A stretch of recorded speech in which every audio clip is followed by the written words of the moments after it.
I was afraid of bees for a long time.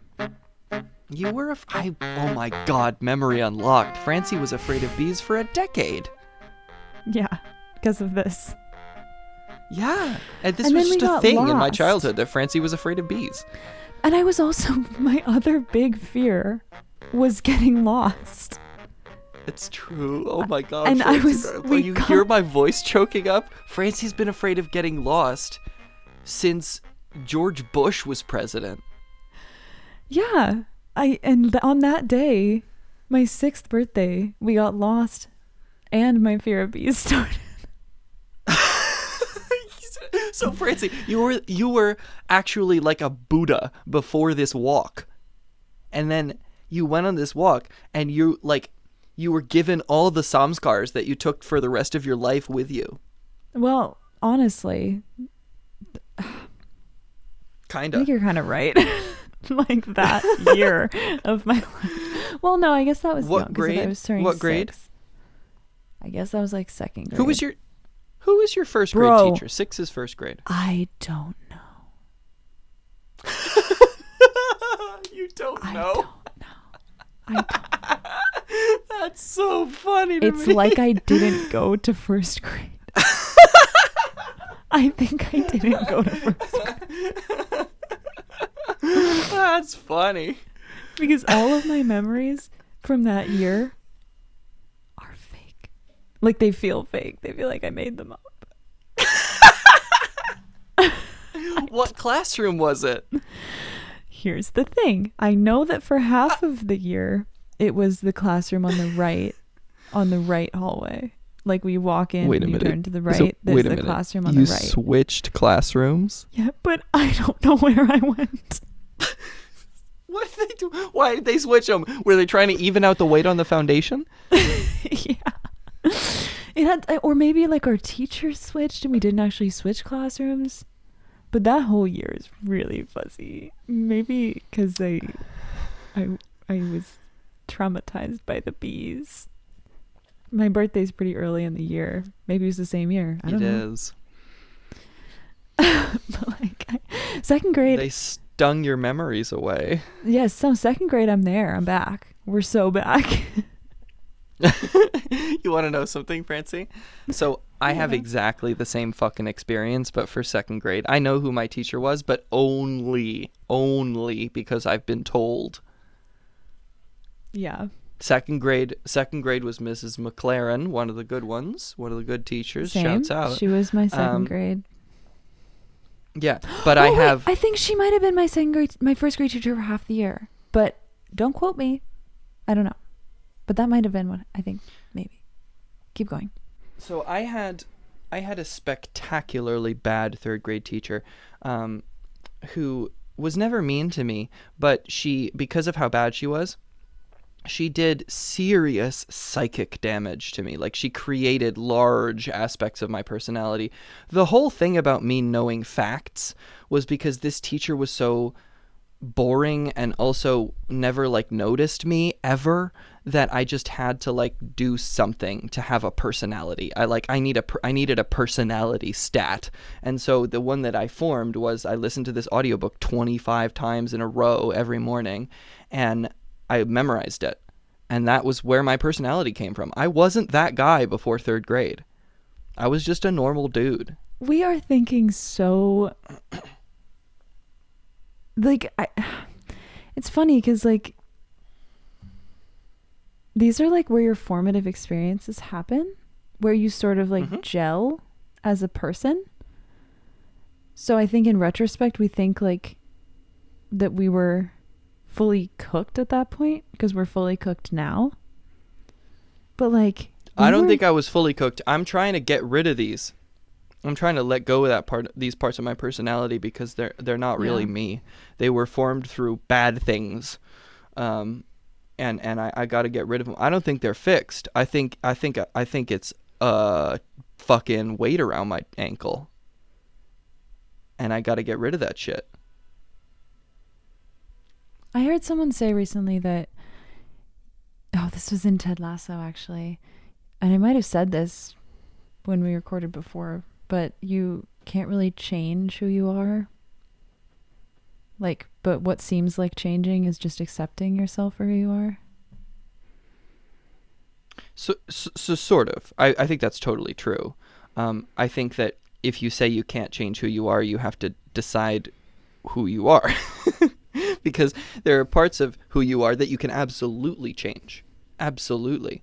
If you say who you are is your identity, you can change that. If you say who you are is your personality, you could change that. Because if you think like, I am currently not a dad, but that would be part of my identity because it would say I am a dad. But Okay, but those are just that doesn't mean words. you don't have to. Exactly. You have to. But what else is identity? Well, I'm talking about more of like your relationship with yourself, which can transcend words. Because you don't. But even have if you to- just look at that I'm not trying to say you're wrong. It's just that the words are screwing us over. Even if you just look at the sentence that you just said, your relationship with yourself. There's two people in that sentence. Theoretically, how many of them are you?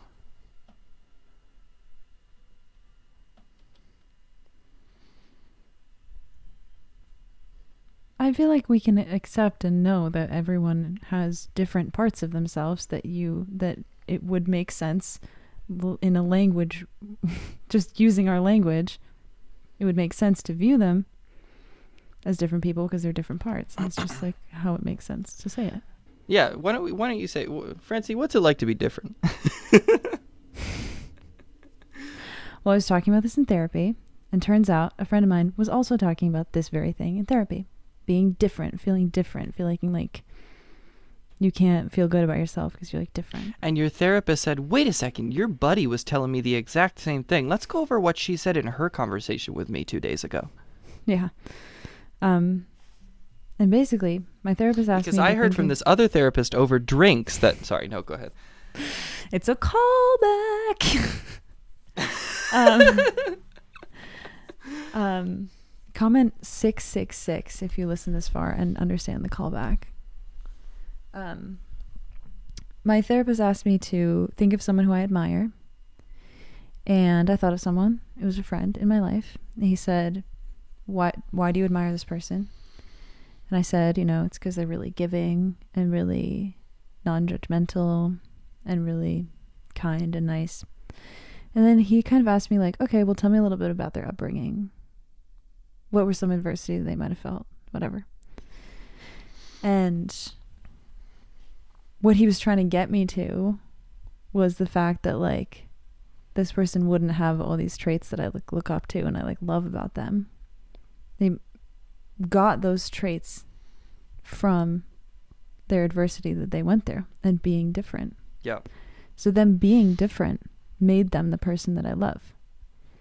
They wouldn't be the person that I love and admire if they hadn't faced that adversity and been different. And what are some of these traits? The traits I look up to? If you're okay with saying them. Yeah. Well, being giving and being kind and being like helpful and understanding and non-judgmental. Like just like willing and able to be there for you. Be selfless. Not selfless as in forsaking yourself, but feeling like your needs are kind of tied to, I don't know, the needs of the collective or whatever. Mm-hmm. Just generally admirable traits. Why do you think that some people get better from adversity and some people get worse? Or do you think that people never get worse from adversity?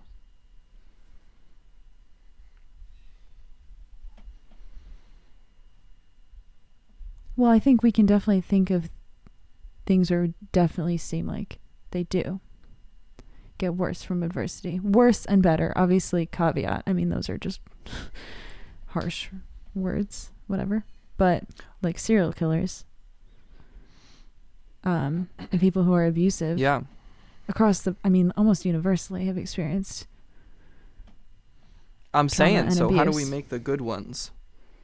How do we get, what's the good Well, kind of abuse? I think Ugly Betty did there's an episode of Ugly Betty, which is one of my favorite shows, by the way, where she's about to get her braces off, spoiler, and she goes back in, like, okay, so her orthodontist is a fairy godmother, brings her back in time to what if she'd never had braces.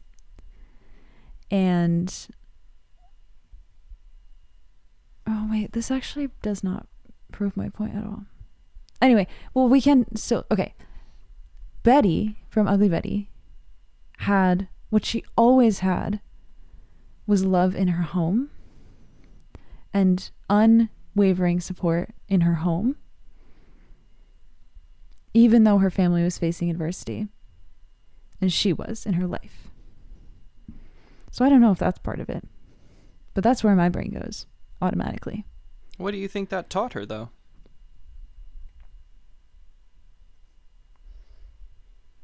That she What was are the loved. traits? So you like, talk about she traits. was, What are the traits that gave her personality? well, if we're working with this Ugly Betty analogy, Yep. she always knew that when she went out into the world and did the hard thing of being herself and standing up for who she was and what she believed in, whatever she did, she was always going to be able to go home and be loved and be supported and be safe. I don't think this is a universal thing, but I think, like, having somewhere, I mean, aren't there studies that show if you have, like, one person in your life, the astronomical difference that can make, like, one person who makes you feel understood and safe? Yep. So I guess think maybe that. Yeah. Let me throw something at you, see if this sticks. I think that the difference is whether psychically you survived the adversity. Because it's surviving adversity that gives people self-belief some of the time. It's surviving adversity. No, that's not quite true. Surviving adversity is what gives people confidence. Self-belief comes from somewhere else. And it's actually exactly what you said in Ugly Betty. Self-belief comes from people in your life that have power and that you care about their opinion, tell you that you're worth something, and then you just believe them because they have power and you care about what they say. Yeah. Self-belief comes like a positive self-image comes in from the outside. It's very strange, but Yeah. it is an important lesson out there for parents and teachers. Oh my God, I saw this video the other day of like a mom was, like, stressed and, like, just told her kid, like, go play, which I feel like is, like, super normal. Like, you're just like, go play. Yep. Go play, kid. Yep. And then what the person who was playing God in the video said was, like, if your kid feels loved and feels important and worthy, they'll go play. They stick to you because maybe they don't feel those things. They don't feel, like, loved and, like, important to you. Yeah, there's a big. So they won't just go there's play. a couple of things. There's only like there's like one point about that which is super important, which is how old's the kid? Maybe like 5. 5 is right on the edge where that's okay. If we get to 7, good question. What I mean by that is if you tell them to go play, and you have a healthy child on your hands, then they'll probably be fine and just go play if they're healthy. If they're age 7, they that's fine. If they're healthy, they'll go play. And if they don't go play, then they might not be healthy. If they're 5, especially if they're 4, they might not go play and still be completely healthy just because their attachment is still developing. Yeah. Hard to put an age on this, but the age matters. Go ahead. I feel like attachment theory is kind of like really pop psychology right now. Yeah. But I think it's What is also, like, attachment obviously theory really as you important. understand it? Well, What's to be attachment fair, theory? I don't entirely understand it, but it's like you there's secure attachment, and I'm just describing this from not looking it up, so it's not gonna like be pretty, but secure attachment, you know that you're loved and you feel it, and you can leave your parent and they can leave you because you know they're going to come back. Right? I mean, generally. Yep. People in your life have made you Close. feel secure, made you feel loved, made you feel safe. They're going to come back. What else? What else? So there was a researcher who did the same experiment on a bunch of mother-child pairs. And the age was, let's say, around 2. And the mother leaves. And they record what the child does when the mother leaves. 15 minutes later, the child's, got toys, got, one other person in the room. They're not all by themselves. 15 minutes later, the mother comes back. And they record what the child does. So the secure attached children, they invented the word secure attachment to describe the children who, when the mom left, they cried for a small amount of time, and then they started to play, and they could play with whoever was there. But the secure attached kids still cried because they were sad. And then they get back, and they run into the mom's arms, and they're happy. And then, what about the kids who, when the mom left, maybe they didn't care as much, but when the mom came back, they still didn't care, and they didn't run into the mom's arms. I feel like And they called that, I think... avoidant. Yep. What? Yeah, I think so, if I'm remembering I thought you were it right. quizzing me. No. That sounds like how an avoidant person would be. If we're thinking about how that tracks with like adult people who might have an avoidant attachment style. Then an anxious, can I guess what the anxious baby did? Sure. Cried the whole time? Yeah. Cried and the then whole was time. happy when the mom came back. Well, yeah, was happy but still cried. Like still cried cried for a little while after the mom came back. Yeah, so anxious attachment is in layman's terms, you tend to feel like you're the problem and the world is good. If you're avoidant, you tend to feel like the world is bad. The world is the problem. And maybe you can be good on your own. So, there was this study, and there's been, lots of research since about attachment in children. But what is attachment theory for adults? It's a personality quiz. It's Hogwarts houses. And if it is clinically helpful for your relationship, for you and your relationship with a doctor, then there's that. But,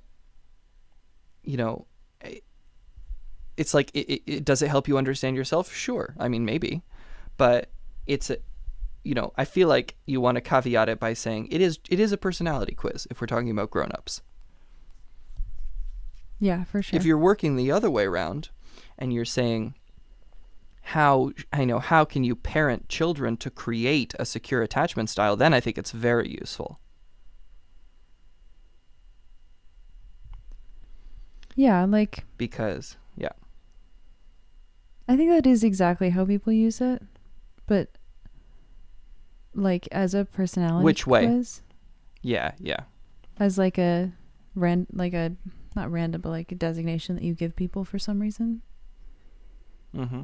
And I think I take it differently if it's coming from a friend who studied psychology versus a friend who hasn't. Mm. What was I going to say? I think with a lot of these things that have been heavily researched, even like spiritual things that, like, if you're a regular meditator and meditation teachers say that this thing might happen to you if you meditate, you suddenly find yourself in this situation and you realize, I've been dating an anxious avoidant attachment person for the last 3 months. That's why it's been so hard. Like, and all of the behaviors that you've sort of been noticing for the last however long you've been dating, you suddenly like, oh, okay, so this actually makes a ton of sense because I've seen a lot of these things. They would make sense for somebody who grew up in this way. And you sort of laugh at yourself because I am stuck in a case report right now, you know? Yeah. You know what it reminds me of? Another one of these kind of arbitrary... No, arbitrary is not the right word. The love languages. Do you know about the love languages? Oh, yeah. Do you know about the origin of the love languages? POS. No, I don't. Okay, so this came onto the scene because people communicate their love differently or whatever, their care. Mm-hmm. I'm sure people have heard of the love languages. It's like physical touch, service, quality time, whatever. So what I heard is that this was come up with by Christian counselors, and men would use it I have heard of this. To be forceful with their partners, saying, I need this, I need this. Look, our counselor is saying it. Mm-hmm. And like, it became really like, I don't know if pop psychology is the right word, but like very popular to talk about. I think people still do. Well, it sounds like it was almost reverse engineered. But I don't know how much I buy it. Because I think that when you're in a relationship, you might feel like needs aren't being met. Maybe it's just because those needs aren't being met in the relationship and you need to like communicate. Yeah, in my experience from being in a long-term relationship, that's completely ridiculous. Because you know, what literally is stopping you from changing your love language? If it's just being a stick in the mud, well, then there's your answer, isn't it? You know, if it's just because you don't want to schedule a date, or, you know, it could be so many things. Let's say that someone's love language is, I really want you to take me out on dates, and you don't do that. And yes, we watch movies and eat ice cream and we have a great time. But I really want to go out on dates. We have the money. Why do we never go out on dates? And it turns out that you're just not comfortable. Let's say it's something as simple as you're not comfortable being seen outside. You don't know how to dress, or you have like body image issues, or you don't like being seen in public with this person, right? It's never the love language. It's always something else, and it could be something simple or it could be something serious. But either way, that thing needs to come out. That thing needs to be discussed. Love languages to me are toxic all the way down. There's nothing there. I think so. Generally too, there's a fuzz on my microphone. Because I've been in relationships where I feel really bad all the time, and I'm like, damn, I really know what I want from this person. I've even maybe communicated it, and it's not happening. But like, is that because of me and my love language? Is that because of him and his love language? Or is it because the dynamic we're in is not healthy? Like, you know, I feel like it kind of just like is something that you can use. And if this thing about its origin is true, then it's even more kind of like, well, this was invented for, I don't actually fully know if this that's is true. No, Francie, 100%. So I read it. You read what? No, I was just saying I don't know if this is true, but it's what I read one time. But I was done. Yeah. So I two things. First, and I can't not say this because I think it's a super important concept. If something was created specifically to make women, specifically, you know, for men in relationships to be able to control women, and you, Francie, feel a little bit, you know, claustrophobic because of this principle, I would say those are karmic seeds. They sowed the karmic seeds of this in particular. Yeah. And that's the first thing. And not like... The other thing that... Oh, I'm sorry. No, go ahead. No. I can't even remember. Go ahead. Fuck. I didn't know there was a second thing. I don't remember what it is. It's chill. It's gone. It's fucking gone. It's never coming back. Um, Like our dad. I was gonna say the same thing. I did. I'm glad you did. Viewers, our dad is dead. He didn't walk out. He didn't go to get cigarettes. He walked out of being alive. It's true. He Sorry, actually it's wasn't that- walking. It's that time of year. It's oh my god, it is. I never know. Francie always knows first. Anyway, I always know. I feel it Francie. in my stomach, and then in my sort of Yeah. toes, and then whatever. And then I start making a lot more jokes about it, because I used to make a lot of jokes about it, because like pretty much as soon as it Yeah. happened, I kind of turned all my pain into like, well, this can just be funny because that's how I'm gonna like get attention. Not attention, but like, at least if I'm gonna talk about this sad thing, like people can be laughing, and they did. Yeah. And that has kind of like faded over the years, because now I'm like, well, how much can I really talk about this? Like, like for the first like year out, it was like, she's pretty much okay to talk about this like all the time. Do your thing. But anyway, lately I've been making more jokes about it, and people are like, what's going on? Yeah. The morbidity. We can come back to this, but I just wanted to say about the love languages. I don't 100% know that fact is real. So just wanted to say that. And 2, I've never had someone say to me, I can't do this for you because this isn't my love language. But it poisoned my own brain, I think, into Yeah. thinking. No. So it's maybe we just it's, have different yeah. love languages, but like, it's not a language. Like, Francie, love languages are just bad communication. They're just a word for bad communication. And bad communication is everywhere. Bad communication is like, it's like, I say bad, but I don't really even mean bad. I mean like communicating about things that might end the relationship. Having a hard conversation about something you want that's not happening is always the conversation of, is this person right for me? Nobody fucking wants to have that conversation. Why did these men, who this love languages thing was theoretically invented for, why didn't they just find a new hoe? Because they didn't know if they'd be able to, right? They didn't know if if someone would ever love them again. well, this And is so also this is deeply why. within like Christian culture, where you're like, you can't get rid of them. Where did that come from? Where did that Christian culture come from? It's lack of confidence all the way down. It's low self-conception all the way down. All of these constructs Incel. that we create just because... Did you say you think so or you don't think so? I said incel. Yeah, all of these constructs we create because we're afraid that we won't be able to find love, or if we found love, we won't be able to find it again. And we tell so many lies to ourselves and to our partners because we think no one will ever love us. Viewers, they will. They will love you, no matter who you are. And so, yeah, there's someone for it's everyone. it's not that the love language was poisoning your mind, Francie, I don't think. I think it's that love language is just a word for like literally the most common relationship problem. And it's not even a problem, it's just human nature. We don't want to have these conversations because there's stakes. There's stuff at stake that we care about. Rant over. Yeah.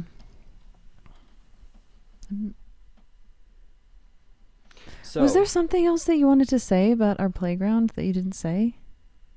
there was a story, yeah. I was about to tell it. So this one time I see, and I must have been 6th grade because that was the only time I would have the confidence to do this.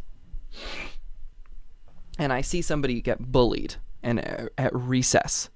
And so I break into the school because the doors are locked, right? But it turns out that the magic cube, Francie, that the teachers couldn't see anybody at, that leads into the cafegimatorium, was open because it was open, right? There were people eating inside, little kids.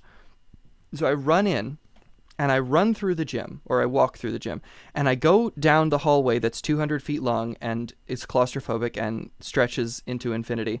And I get to the end, I run up the stairs, and I run into the resource room, and all the teachers are there talking, and I'm like, this kid is getting bullied, and like really bad. Like the kids are standing in a circle around him. Okay. And so I say, this kid's getting bullied. I just, somebody needs to do something about it. And the teachers are stun locked. And then they're like, okay, let's go. And so they trot out there, and stuff happens. This was a good moment. I did something good. Yeah. Yeah, I mean, I kind of feel like it's very. Go ahead. that's kind of like core to your thing to me. Like you wear What do you like a mean? shield pin. Yeah. He doesn't actually, Yeah. but you know, wear a shield pin that says like I thought of know. what it is, Francie. It's really, really funny that you say that. But I What? thought of what it is today because I just finished a week in one classroom. And when I have a week in one classroom, I start to like teach them shit. And sometimes it's the first time they've learned shit, you know, ever, maybe, or in a while. And I realized what it is that as long as I'm there, as long as I'm in that classroom, it's going to be okay. Everything's going to be okay. We're not going to have any behavior problems. All the kids with ADHD are going to start learning. All the kids with autism are going to start communicating. Like, it's not like I can fix the disabilities. I just know approximately how to teach to these people. And all the kids who've gone through trauma are going to start crying, you know, when it's healthy for them to cry.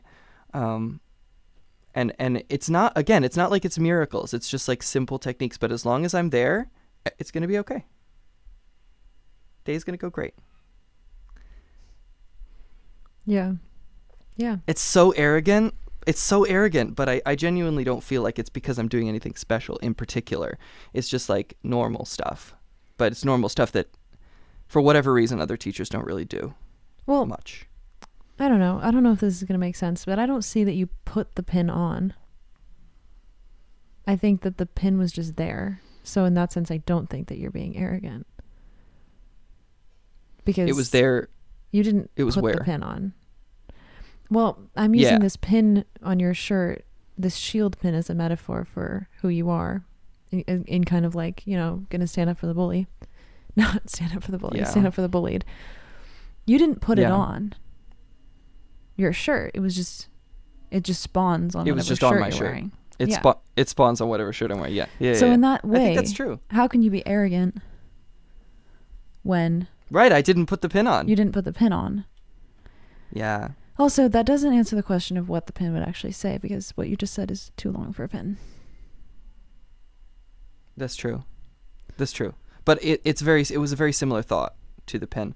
And I had another experience today because I was sort of signing out to my assignment because I'm not going to be back there next week. And the teachers were saying things. And actually, one of the teachers said something that The probably teachers were spawned this thought in my saying head. things? I'm just kidding. What were you saying? So we were standing around in a huddle after the students had all left in the ringing silence of a school with no children in it. And one of the teachers who was across the hall from me all week said, she was super nice. She said, "It's been great having you as a neighbor. It's been really quiet." And then she sort of trailed off, but she said something like, "Oh, and I could just count on it was going to be okay," or whatever, something like that. And what the fuck was I going to say? What the fuck? Oh, yeah. She said, or the guidance counselor who was there too. This guidance counselor, by the way, is good. Like, capital G, good. Like, I witnessed the best guidance lesson I've ever seen. And I've observed 5 guidance teachers. So anyway, she said, like, many of the kids were telling me how they liked that you let them use fidgets because their teacher doesn't let them use fidgets. And like, and I was just, and I couldn't say anything because I didn't want to badmouth this teacher, but I just said, I respectfully decline comment. And the teacher sort of laughed. I hate it when the teachers in a building don't like one of their fellow teachers but can't do anything about it. I hate it. It's the most toxic shit. It pisses me off. Yeah. I feel like in every profession, I was about to say Yeah. some bullshit that doesn't mean anything. Never mind. Well, no, in every profession there's going to be there's going to be like communication that can't happen. There's going to be communication of like, "Hey, your kids can't spell. What the fuck is going on, lady? What are you doing all year? Your kids can't spell." And this is like communication that should happen because you don't want to graduate these kids that can't spell. But how? How do you have that communication? Like, tell me what to say. I think I actually know what to say. I know what I would say. But I've got the shield pin on, and other people don't have that shield pin on.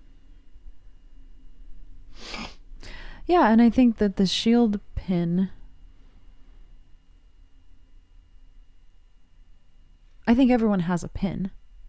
Or maybe not a pin. Yeah. Maybe for some people it's whatever. Yeah. But everyone has it. And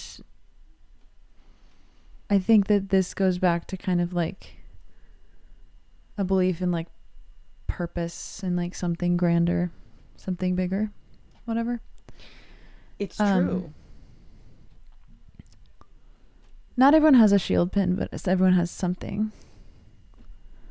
Yeah. That is kind of like, this is what I do. So what Francie said is you spawn.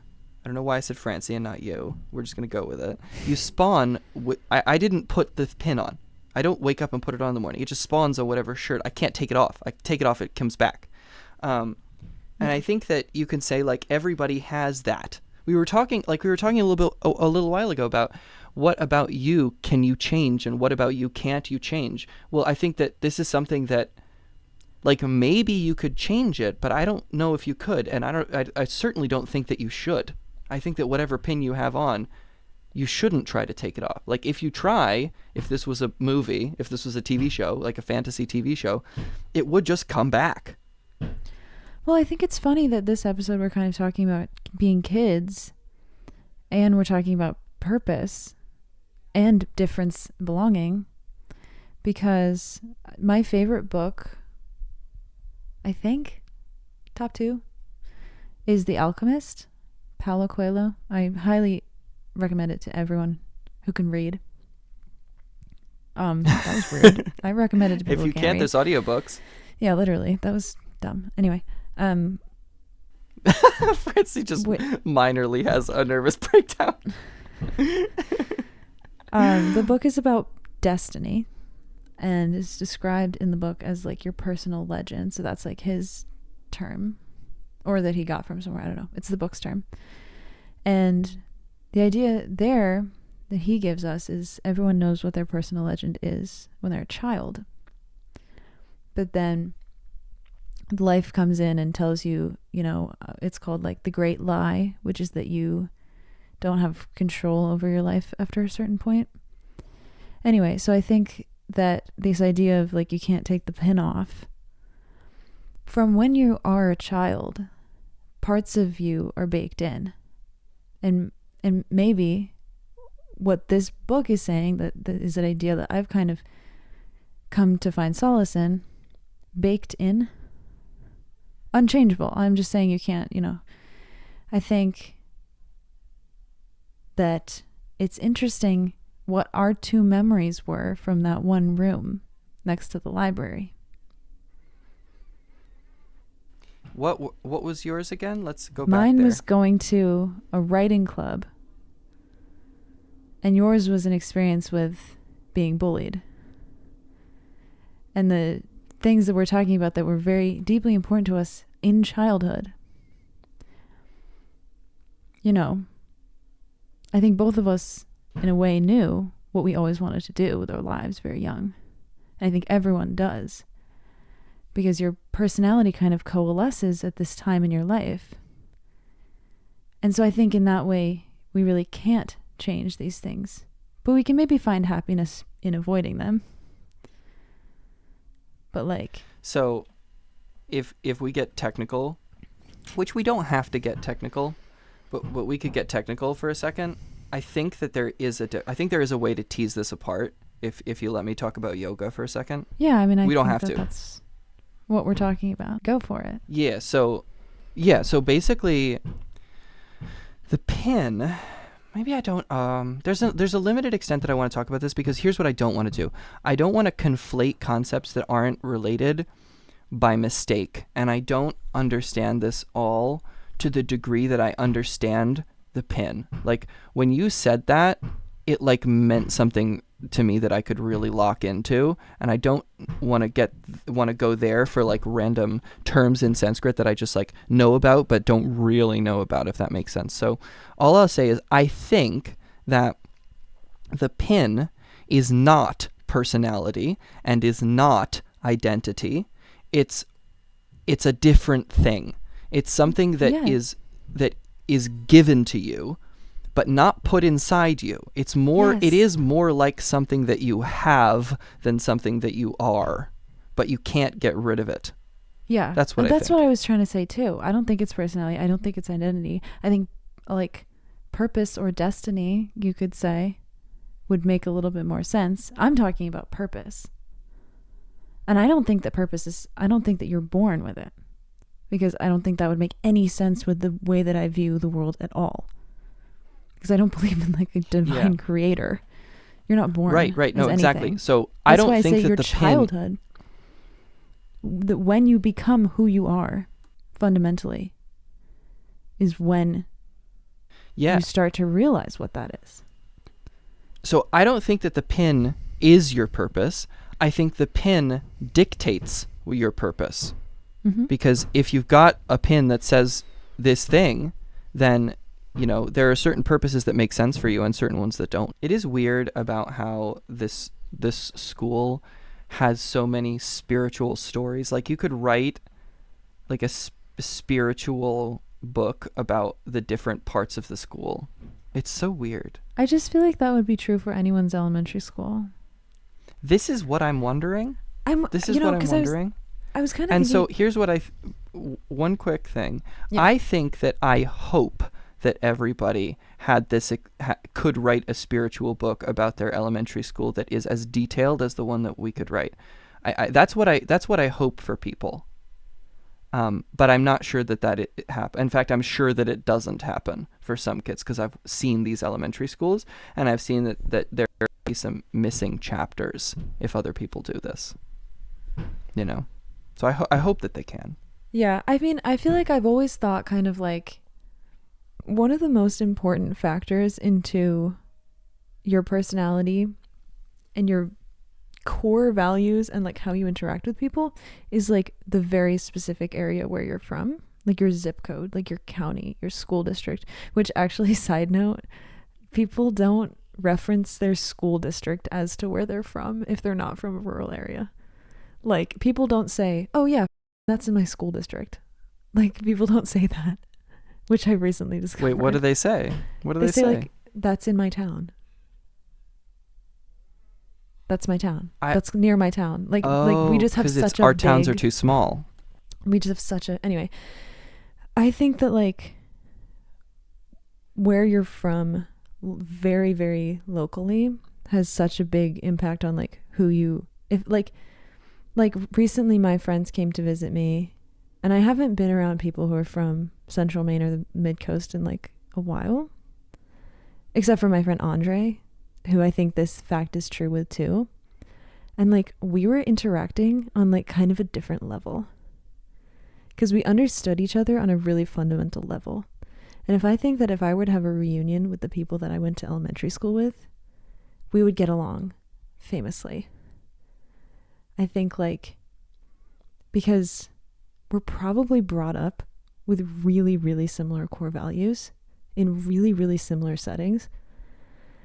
And like, what would you say those core values are, though?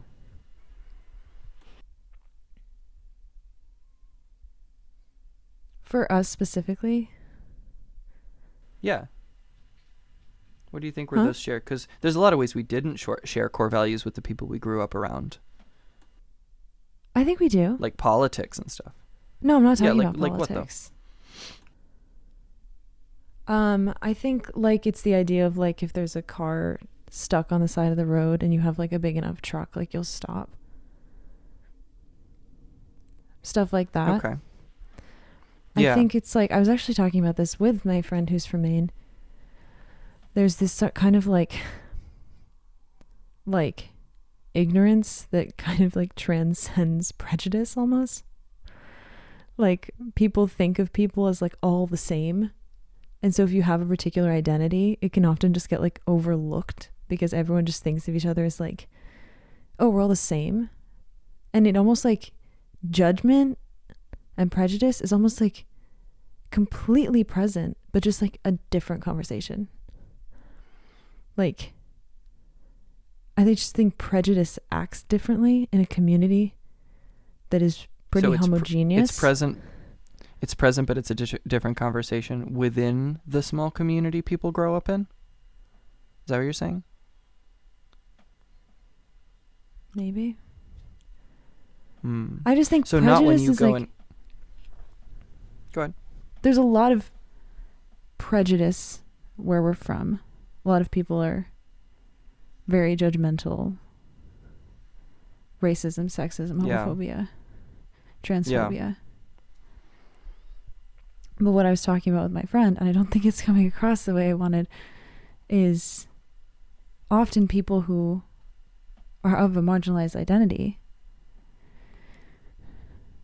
might describe their experience very different in a place like that, because the way people interact with each other is just so different. How would they describe how would they describe it, those people of the marginalized identity? As maybe like it's easier to kind of like work through life, easier in a way, because your identity is being ignored. Yeah. No, your identity this is a classic, put aside. This is a classic thing. I don't know if this is exact. So tell me if this isn't exactly what you're talking about, but this is a thought experiment that I think about sometimes with kids. Let's say that there's a little boy who likes to ride ponies, and he's in a rural area and people are going to judge him for that. And, he's got a choice. He comes to you, teacher Francie, and says, I like to ride ponies. I heard people teasing this other kid for liking ponies. I'm scared. And you say, well, okay, we can talk to those kids, but you like ponies. You're a pony guy. Can't do anything about that. And the kid looks at you like, what the fuck are you saying to me, teacher? Are you trying to freak me out? You say, yeah. So you've got a choice. You can tell these kids that you like ponies now, or they're going to find out later. And if you tell them now, they are going to say that you're a sissy or whatever. And we're going to do what we can to stop that. But like sometimes they're going to say that. But in 5 years, they're going to be over it. And then somebody new comes to the school and finds out you ride ponies. You're like, oh my God, you ride ponies? And all the other kids are going to say, yeah, he rides ponies. I went to his grandmother's house where the ponies are. They're freaking awesome, because they're over it. And that's what happens with a small community. I think that's if you're lucky. I think that's kind of what I mean, but I think I could maybe explain it a little better. Yeah. By saying, like, if you have a marginalized identity, you can try to live your life the same as everyone else, as close to the status quo as you can. Like, say you're gay, but you just don't tell anyone. And maybe they know. Maybe you feel honestly know. But you just don't talk about it. You don't acknowledge it. You'd probably move through the world without facing Closeted. much adversity for that. What? Yeah.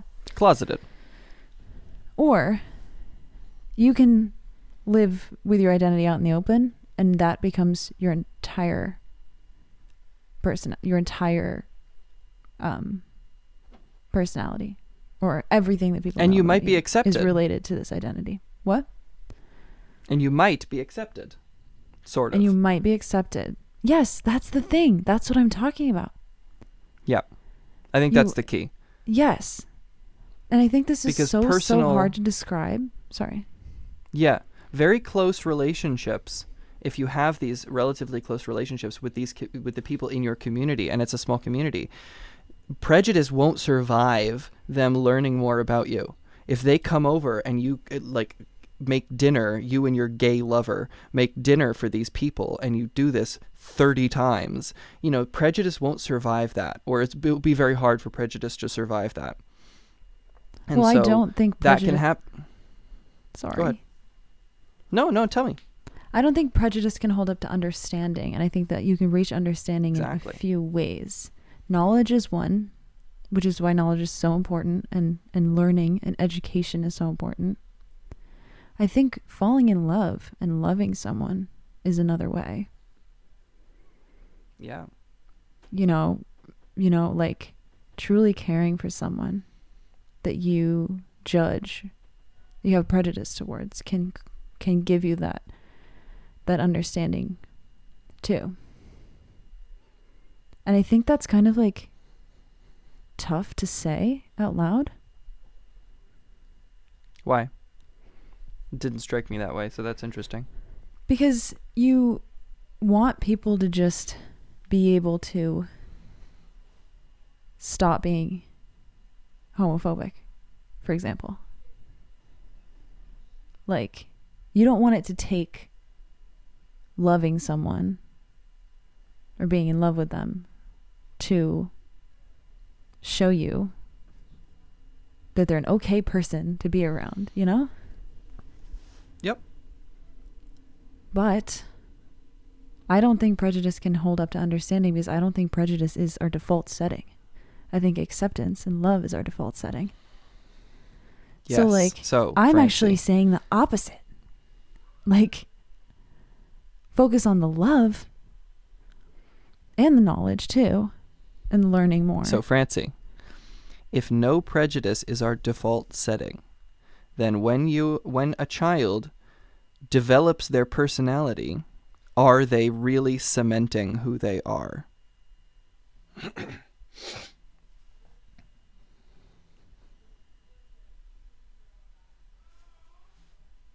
Is what you're saying like you learn to love yourself when you change?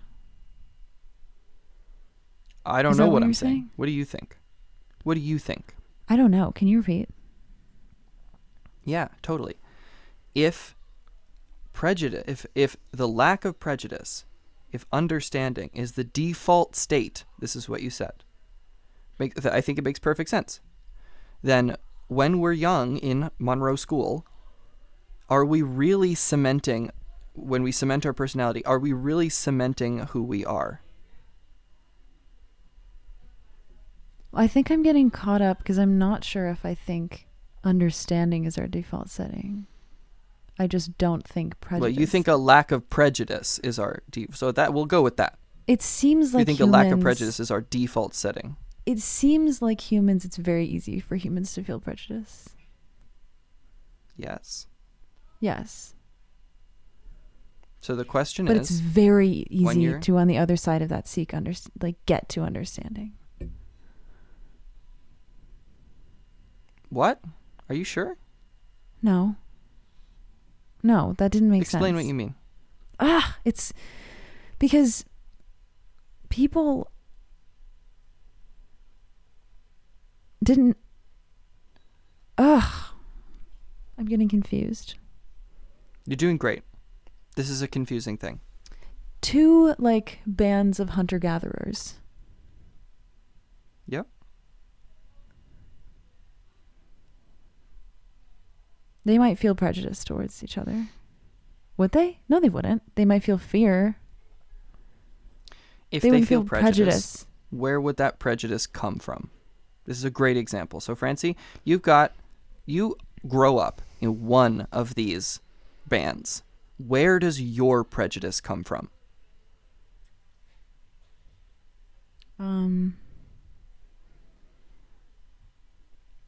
Not you. Not inside you. Who? Not inside you. Where does it come from? Your dad. Your elders.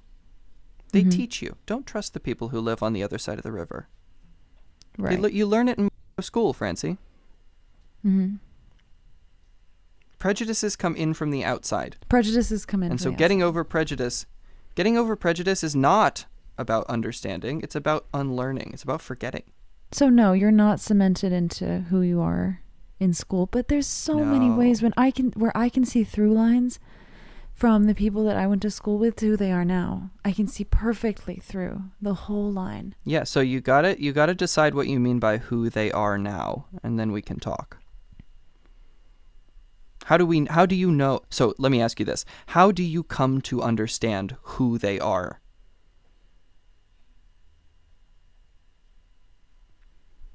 How do I? Yes. How did you learn that? How did you learn who someone is? What they do? Beautiful.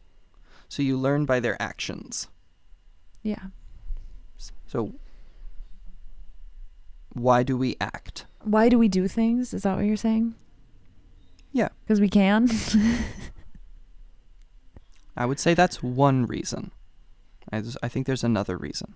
Because we want to we want to fit in. We have to fit in Yeah. to the social group Great. because we're social Beautiful. creatures. So I would say we act and we react. We Okay. do things because we can, and we do things because we are reacting. So when I went to the teachers to stick up for this kid who was being bullied, was I acting or reacting? This is a weird, tricky question This is a weird one because I would say that you were acting. yes, very good. Beautiful, Francie. I was acting. Also, people Is really- that kind of thing the kind of thing I learn in Monroe School or from the elders in my hunter-gatherer tribe? What do I learn to act or do I learn to react? you learn to act? Wait, Help me understand that. sorry. People are excited about something in the next room, and I'm getting a little distracted. I'm happy they're excited. They're excited that you gave me that answer on that question. Right. Surely, it's got to be that. Couldn't be I anything else. think that you're trying to say that you learn from your elders to react because that's conditioning in some way. Don't that tell me what I'm prejudice trying to is- say. That prejudice is a reaction. Acting on prejudice. Don't expose me as a bad teacher and tell me what I'm trying to say.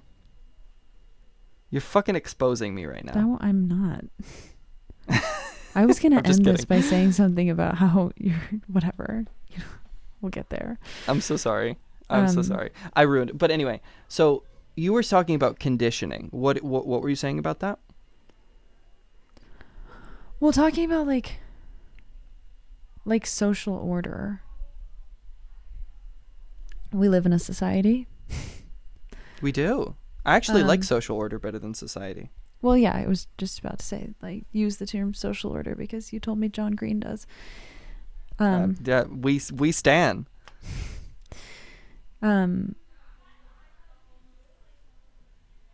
Well, we're conditioned in our social order to do things that get you as close as you can to the middle line, the status quo. Yeah. And what you were doing was breaking away from it. I guess so. Objectively. There was no one else there I guess so. I mean, yeah. who was doing that. For sure. So Yeah. that seems to follow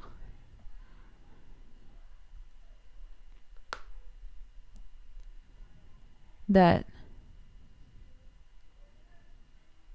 action came from somewhere else than where your reactions come from. Does that make sense? Yeah. Where do you think it comes from? Well, I feel like the pin was showing up. Your pin was showing up.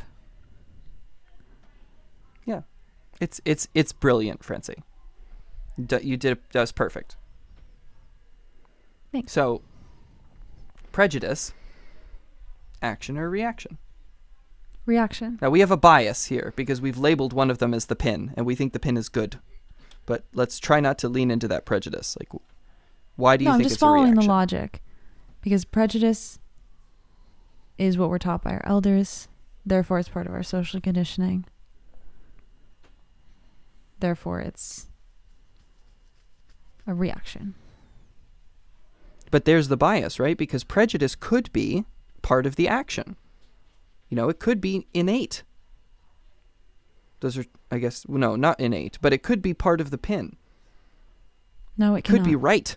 No, it cannot. Well, I don't agree. I don't think that I agree either, but we haven't really said that yet. Right. I've always fundamentally believed that no one's purpose has to do with doing anything morally wrong. Like, I don't exactly know Yeah. how I can logically make that follow, but I know it's true. Well, I think that this is your starting thing. You're just starting from that which is purpose is moral. It's just they're the same word. Yes. Your purpose, truly, is always going to be moral. Yeah.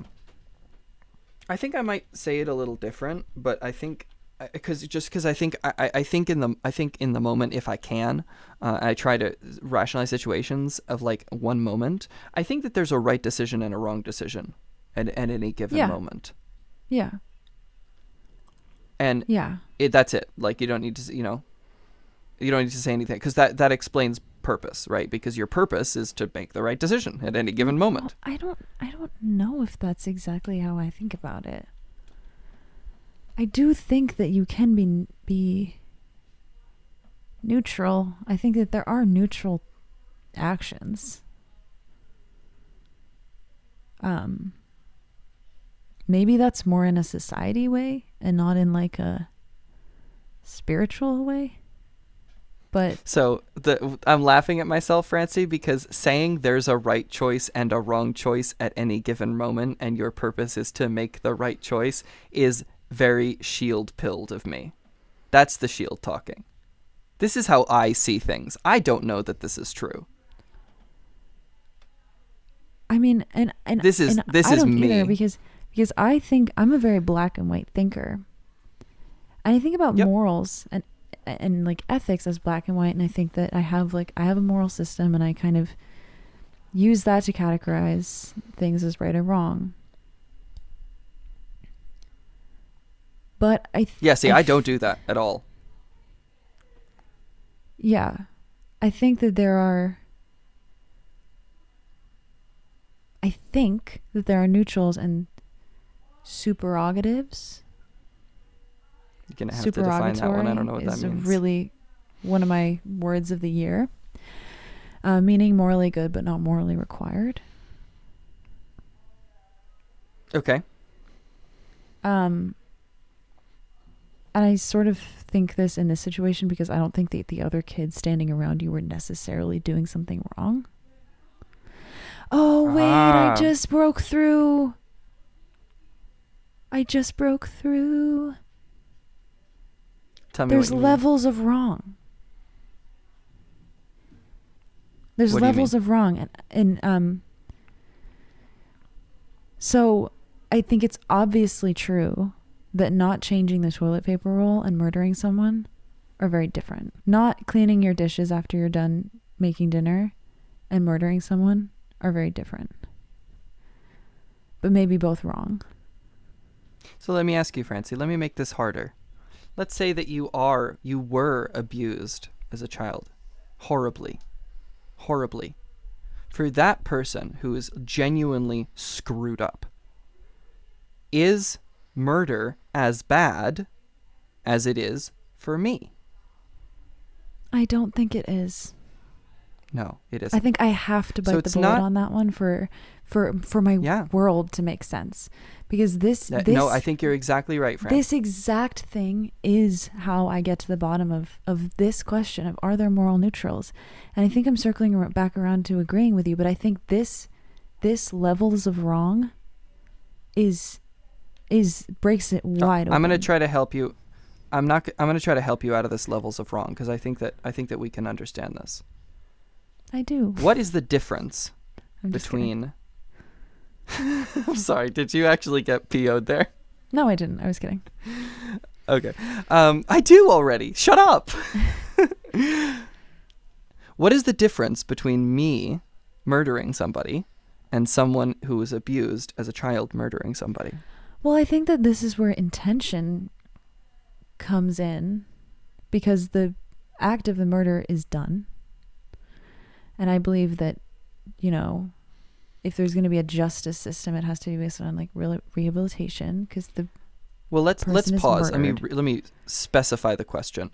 In the moment of swinging the axe, one of those decisions is worse. It's obviously worse for me to choose to do that.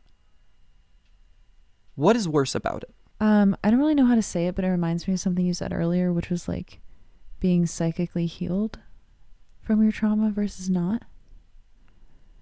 What does that give me? Being psychically healed, what does that give me? I mean, I think it's pretty simple. Like, you have more mental faculties to work with. You have more eggs in Oh, your very basket. good, Francie. What do those mental faculties let me do? Make good decisions. In the You know- moment. In that moment, what does it let me do?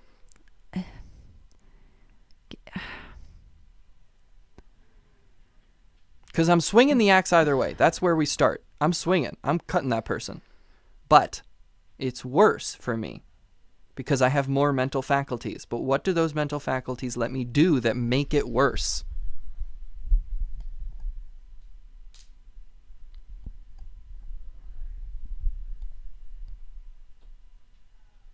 Like, regulate or control. Absolutely. Where does control come from?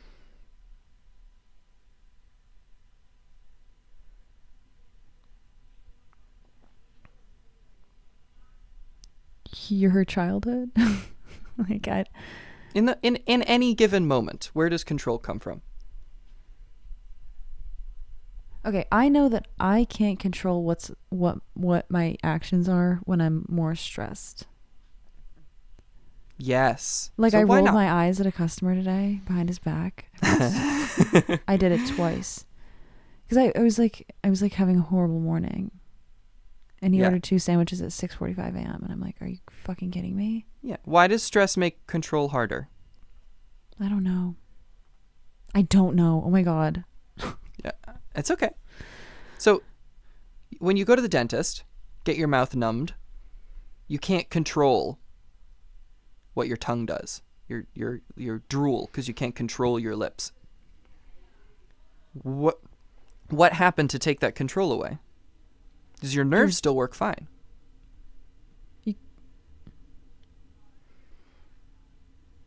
Well, no, your nerves The aren't motor working. nerves work fine. Yeah, your motor nerves work fine. You can still move these things on purpose. Your But feeling the control nerves. is gone. Your feelings. Yes. You can't feel it.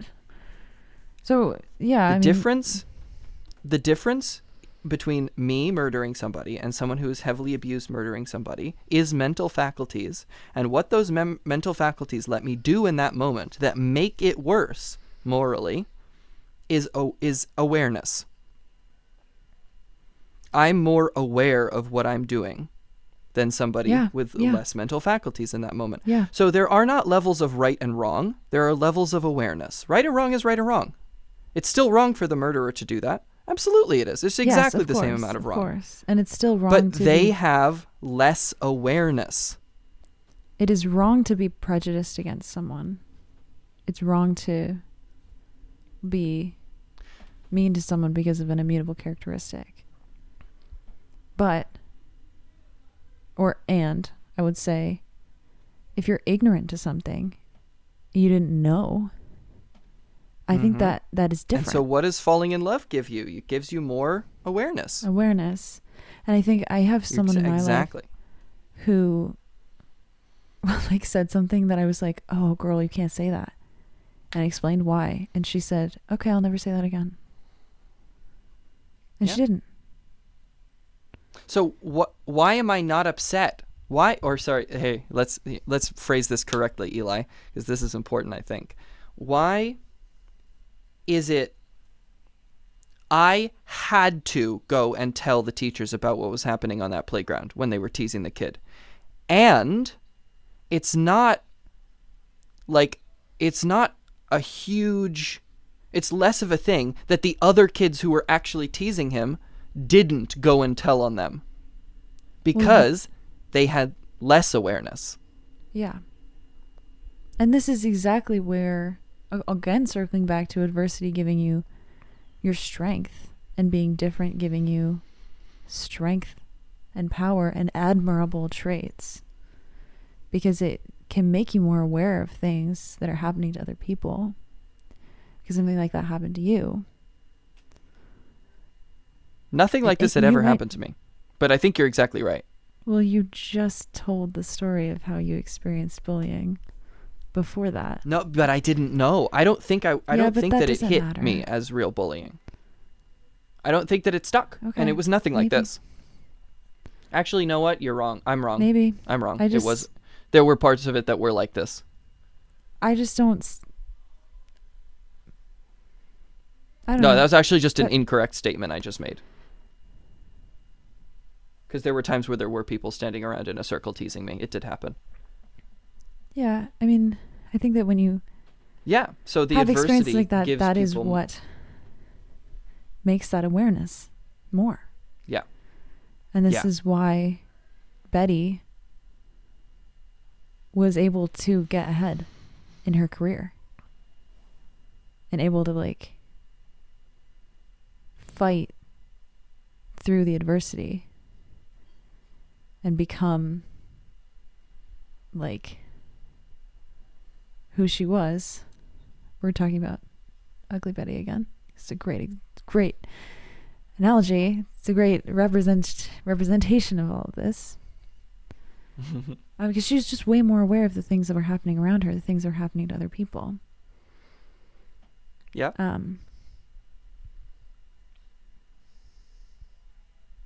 And even if we talk about silly things like how we were talking about the fact that our school is a map of this book of spiritual experiences, I think that the reason that we have this and other people might not to this extent is, or not really as detailed, is that's awareness too, right? Because we had the freedom, and we were like happy enough and not stressed enough to actually think about where was the most magical place, to like experience the magic. We were aware. It's not like we decided that under the apple tree, around the perimeter of the backfield, and down in the concrete cube on the bottom tar were the most magical places. We were aware that they were. We were both aware. We've never talked about this before. No, we haven't. I think there's another side of that, though. Yeah. Which, when I think about why I'm so aware of that, is because there's a lot of empty space in my life that I kind of filled up with make-believe and feeling different from a young age. I think adds to that, like, adds a layer of, like, awareness too.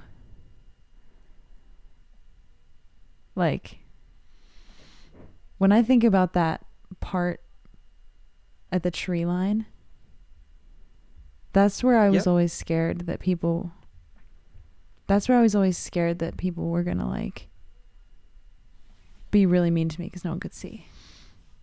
Yeah. When I think about the apple tree, I think of like, oh, you still there? Yeah, can you hear me? Oh yeah, I can hear you. I can hear you. Yeah. I'm like, well, that's where I felt like they didn't want to play with me. You know, so I feel like there's another layer. So this is to crazy, Francie, but you've actually stumbled upon. See, this is what I was talking about with yoga, where I need something to click in my head before I'm really allowed to, like, I should need this before I'm allowed to talk about it. Something just totally clicked in my head when you said that. So when you have this samskar, this thing that happened to you that creates part of your personality, and this runs like a background process that informs your reactions to things. This is what drives reactions, right? Like, why were you afraid of bees? It was because of this samskar, and it drove your reaction. You'd run screaming away from bees. That's a reaction, right? That's not an action. That's a reaction. Now, people say that the only thing that you need to do in order to beat a samskar is not, you don't have to do anything to get rid of it. You just have to become aware of it. That's all you need. So why is this school, these locations around the school, so spiritually powerful for both of us?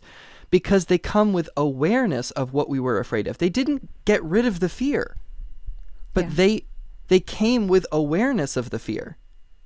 They were like one and the same. This is the place where I go when I'm feeling this. This is the place where this comes from. This is the place where the popular people hang out. Yeah. All of these things came with awarenesses of the feelings. Yeah.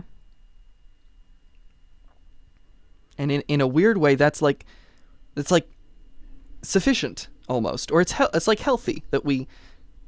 Does that make sense? It does. Yeah. Totally. I think it's a hard pill to swallow though, because you have things that happen to you, that just being aware of something bad that happened to you. Because I think that's like obviously a little bit more complicated. How so? Because, I mean, do you think that you become healed or on the road to healing just because you realize that something happened?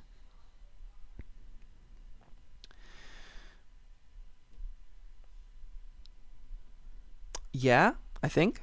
But I don't know is about it the latter, realizing though? that something happened. Is it that you're on the road to healing, or is it that you're healed? No. So I would say I would split your statement up into two. I would say you're on the road to healing when you remember that something happened, and you're healed when you realize. I just personally have a really hard time with that. Can you help me understand that? No. I don't think I can, because I don't want to get into it. But I just think I just think trauma is like way more complicated than that.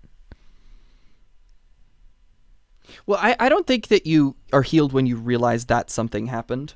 I think that there's more that you have to realize, but realizing is actually all that you need.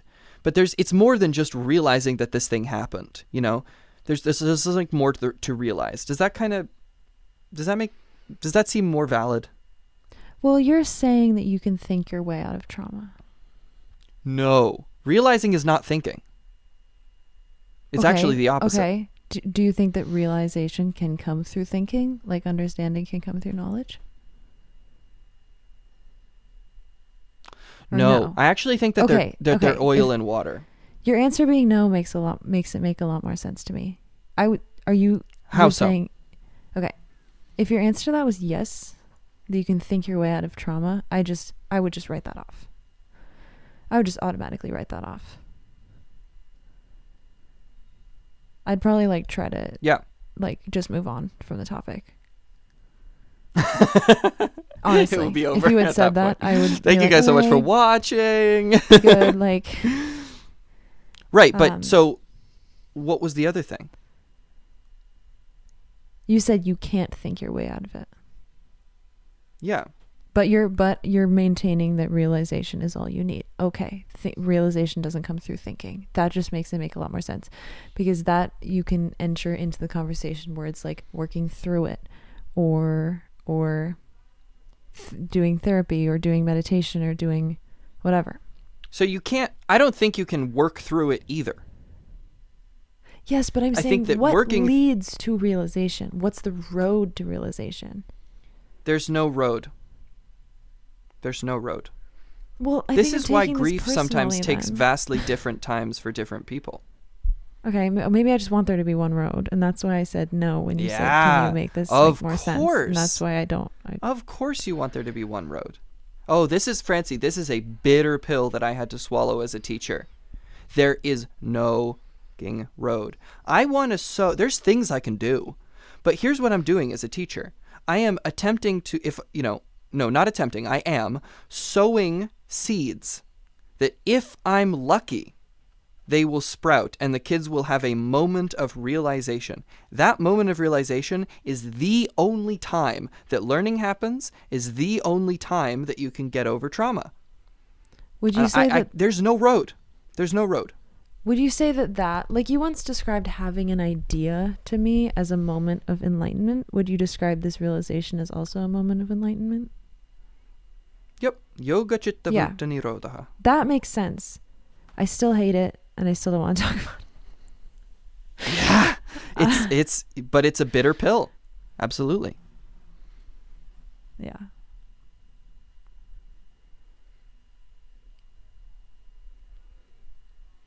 How you feeling?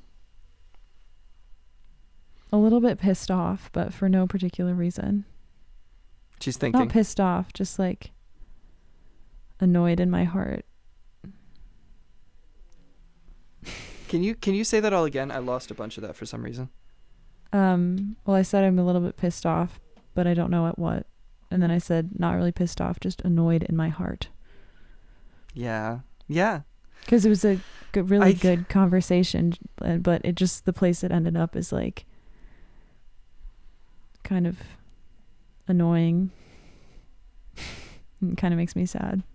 But I don't want to get into it, so I don't want to talk about it. Yeah.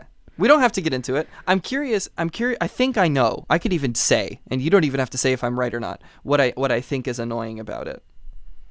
Or we could just not. Or we could be done. We've been talking for 2 hours. No, say it.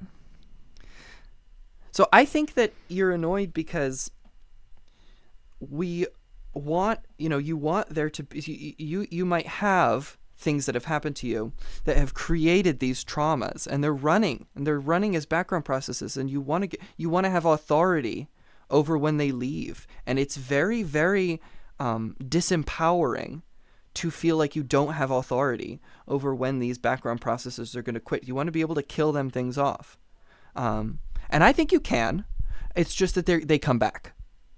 And yeah, realizations happen thing by thing, and it's sort of like uninstalling bits of those background processes. And there are absolutely, so why would I go to the classroom every day if there weren't things that I can do? But it's not a road. It's like planting a garden. Yeah. I mean, I think what this reminds me of is when I was in the airport having a panic attack recently, and I called you, and it was kind of the first time that I like learned to kind of like do the trigger back and forth, where like you're going to get really, really anxious about the thing again. It's going to feel like it's never going to end. And then you're going to like do your breathing, and then you're going to get to a calmer place, and then it's just going to happen again. And then you're just going to go back.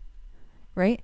But what happened is like I was able to make the decision of if I was going to get on the plane, sit down and feel a little better, So I was able to get to the place where I could make a choice, where I could do what I needed to do in that moment. You could act, Francie. And I get that. In that moment, you could act. Yeah, you're sowing the seeds so people can act, so people can get the opportunity to act and make strides in their life.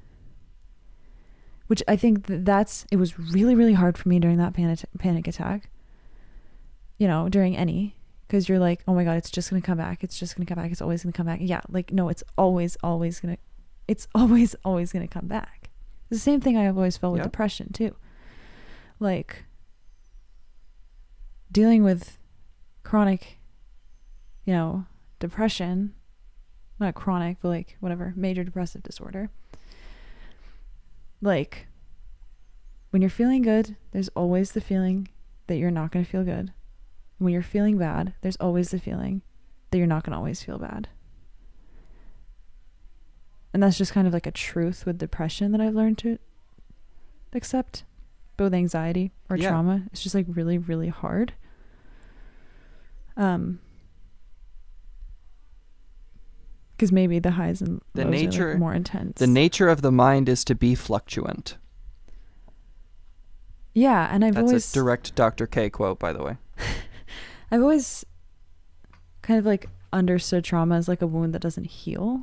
That's why like Frodo's stab wound is such a impactful metaphor. Yep. Which can also feel disempowering, but like... Yes, but fortunately, you can heal. It can happen. Okay, yeah. You just have to... Well, no, yeah, Frodo went to the Undying Lands. He healed. Even in canon. Yeah. Yeah. And But the thing is that you can live And you're your absolutely life and right, act Francie.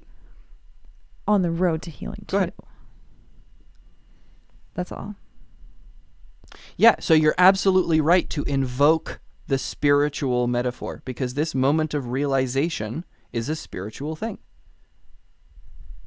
It's going to the Undying Lands, literally. Yeah. Yeah. But that's not still to say that your life isn't worth living. You know? I don't actually. What do you mean? Like, before you reach that healing, before you reach the Undying Lands, you can still have good experiences. I would say the Undying Lands are a place... Yeah, Francie, I would say the Undying Lands are a place you can visit. You visit and you can come back. And in fact, you are often sent back. You can visit there. Almost astral project there. Are you And talking every about time you manage reincarnation? to... No, not at all. Talking about these moments of realization. Each one of those moments, you visit that land. Yeah. And then you get, you don't get to stay there very long. And this is But why every time you visit there, you heal a little bit. I think this is why there's a difference between those moments when you feel good and you hate it versus those moments when you feel good and you know it's going to be okay. Do you understand the difference between those two things? I think so. Like, if you're having a really good day, but it's your birthday and you know the next day isn't going to be your birthday, so you're not going to have as good of a time. Well, this hasn't often been my experience on my birthday, but this was my experience on this past birthday. I had a great day, but I was so sad about it. Versus when you suddenly look around and you realize, oh, I'm alive. And you're not sad about it. You're just It's in awareness, isn't it? Yeah. It's like, simply how you awareness. can always It's awareness with stop nothing else. dissociating if you choose to. Oh, sorry. Buddha you cut called out. it bliss. I said it's awareness. Who called it bliss? It's bliss. And that only feels bad when you're out of it. When you're back into kind of like the dissociation place. How was that conversation? That was What great. did you think? That was great. Yeah, fun. I had a great time. Are we closing up? Is that where you're getting to? Yeah, I'm feeling kind of spent. Is there anything Yeah. else you wanted to talk about? I made a really funny note in my Okay. in Do you my, want to? in my notes Do you want us to hear it? at 10:45 p.m. last night. And in the moment I was like, we genuinely need to talk about this on the pod. Was it a save it for the podcast? Yeah. I was like, this is big. I got something here. It's like when I thought I figured Okay, out let's sugar hear it. highs, but more. I just like in the moment I was like, I fucking got something here. Okay. This is what I wrote.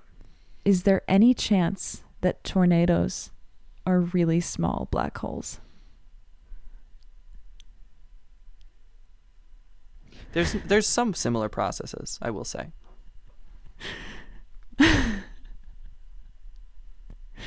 Took me about 10 seconds to realize how silly that is.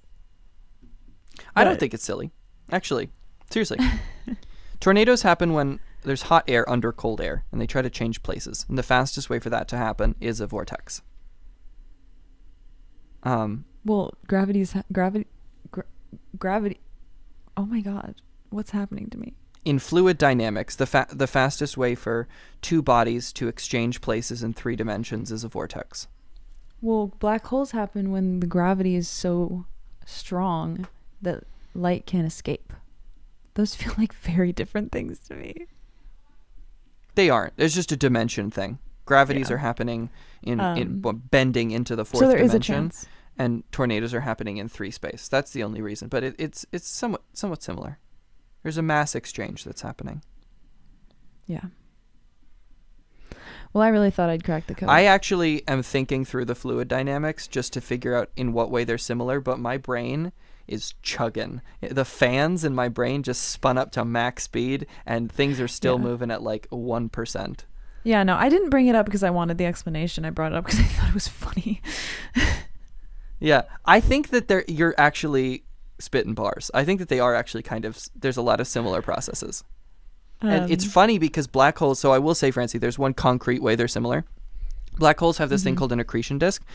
If you shoot something straight at a black hole, it won't go in, at least not anytime soon, because as it's not probably like perfectly aligned with the black hole, so it's going to spin around, but because the gravity is so high, it's going to spin around so fast, and it has vast centrifugal force from spinning around so fast. So it's actually very hard in a weird way to get inside a black hole. Like takes tremendous energy to get inside a black hole. Yeah, it's hard to get inside a tornado. Well, yeah. So the reason when a tornado happens, there's like an eye of the storm. There's a spot at the center of the tornado where things are not moving. And the highest energy is around the skin. So it's very similar. Yeah. I just think they're both spinny, scary. Yeah, I think that's because they are somewhat similar. Like, it comes from that. Yeah, my brain's telling you got something here. Oh. I haven't eaten. Well, thank you guys so much for watching this. You haven't what? Eaten a fried egg in a long time. Are you gonna go have a fried egg? No. You should eat one. I don't know what I'm gonna have for dinner. Probably pasta. I have some broccoli I need to cook. I recommend a fried egg. Thank you guys so much for watching this episode of Was This Helpful? What is this, 5? I think this is 5. Thank you for watching episode 5. If you enjoyed the episode, leave a like. Comment 666 if you made it to that one part Francie shouted out. Francie, do you have anything you want to say before we end? No. Everyone be good. Except don't be good. Be bad.